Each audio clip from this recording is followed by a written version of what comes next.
Setahun setelah kami kehilangan anak pertama kami karena terlahir prematur, alhamdulillah akhirnya Allah Subhanahu wa Ta'ala memberikan kami amanah lagi. Bulan Agustus tahun 2019 aku melahirkan prematur dan kehilangan anakku. Bulan Agustus tahun 2020 aku hamil lagi. Aku sangat senang sekali. Akhirnya aku bisa hamil lagi. Tapi jujur, aku masih sangat trauma. Besar rasa takut yang aku rasakan. Aku takut kehilangan lagi. Bagaimana tidak? Kami sudah sangat menantikan seorang anak. Aku selalu berdoa agar kandunganku selalu sehat dan kehamilanku dilancarkan. Selain itu, aku juga selalu mencoba menghibur diri agar terhindar dari stres. Suamiku juga selalu memanjakanku. Because mommy happy, baby happy. Kalimat itu selalu aku tanamkan dalam hati agar aku selalu happy. Beberapa bulan sudah terlewati. Waktunya aku mempersiapkan perlengkapan calon anakku. Jujur, sampai saat itu aku masih diselimuti rasa takut. Aku takut terjadi hal yang tidak diinginkan dengan kandunganku. Menghitung hari, berharap semuanya cepat terlewati.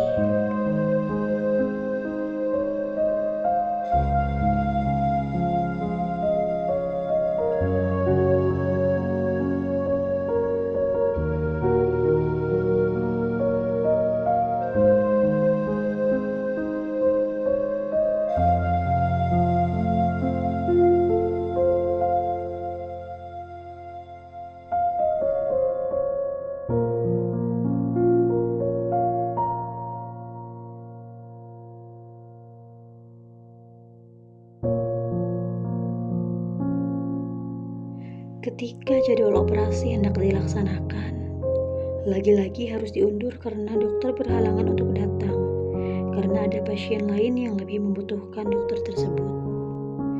Jadwal operasi pun diundur keesokan harinya.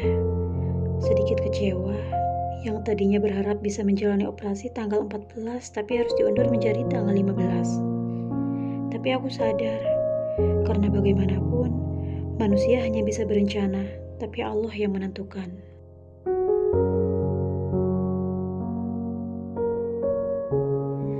Ini pertama kalinya dalam hidupku memasuki ruang operasi, dan pertama kalinya merasakan bius, suntik anestesi, luar biasa.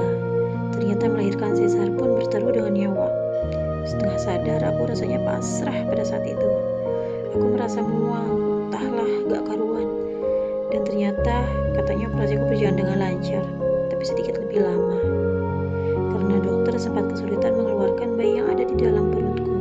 Karena ternyata bayiku terdapat 5 lilitan tali pusar.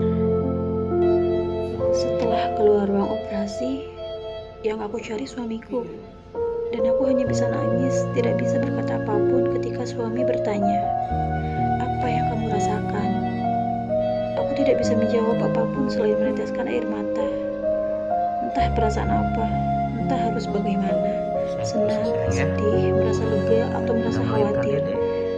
Tubuhku merasa sangat kaku. Tidak lama aku bertanya kabar anakku.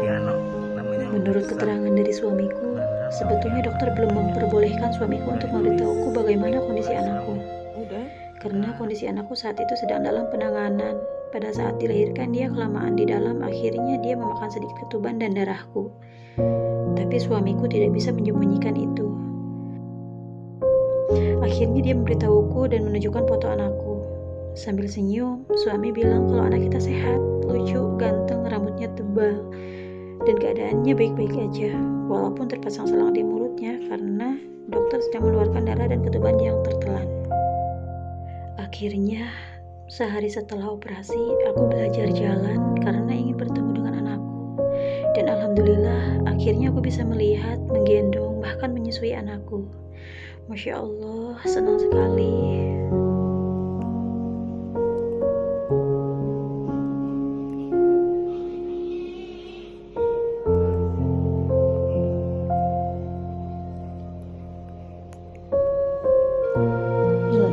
Ini lagi, mau ambil lagi ya.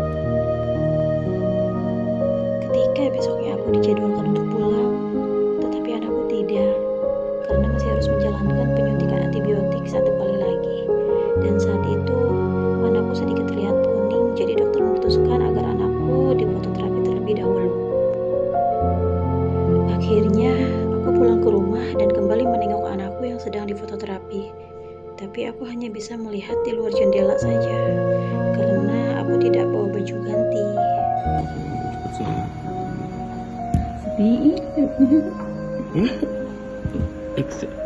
Tunggu. Ya Allah. Udah ngantuk. Nah.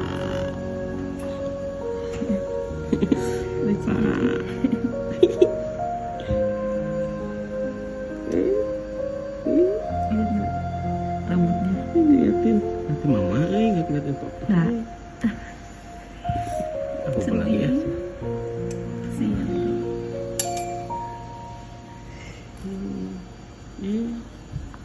Ngantuk sayang. Ngantuk sayang. Tadi pasang apa lagi sayang di kepala? Apanya itu ya? Tanyain dulu nanti. Keesokan harinya, aku kembali ke RS untuk melihat kabar anakku. Tapi saat itu anakku masih menjalani fototerapi.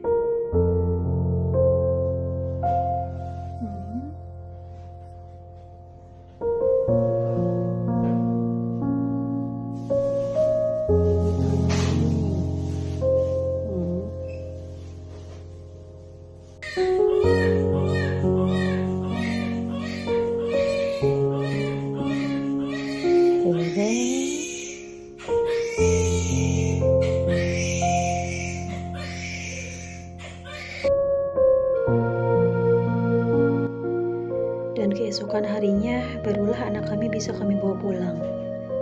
Keluarga sudah tidak sabar menanti anak kami di rumah. Keluarga menyambut anak kami dengan hangat.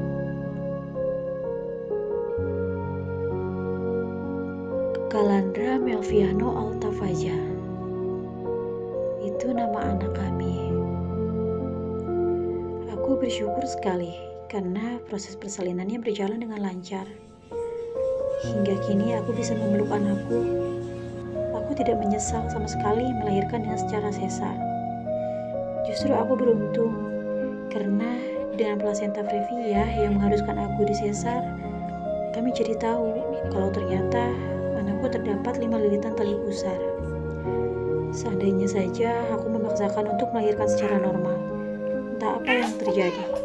Padahal selama di USG yang terdeteksi diperkirakan hanya 2 lilitan saja.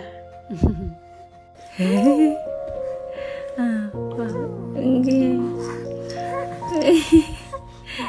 Ceria banget. Enggak. Terima kasih ya Allah. Engkau telah memberikan seorang anak yang lucu.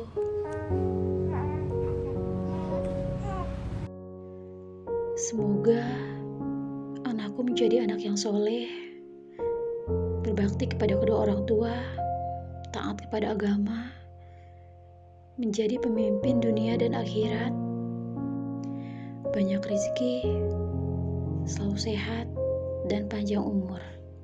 Amin.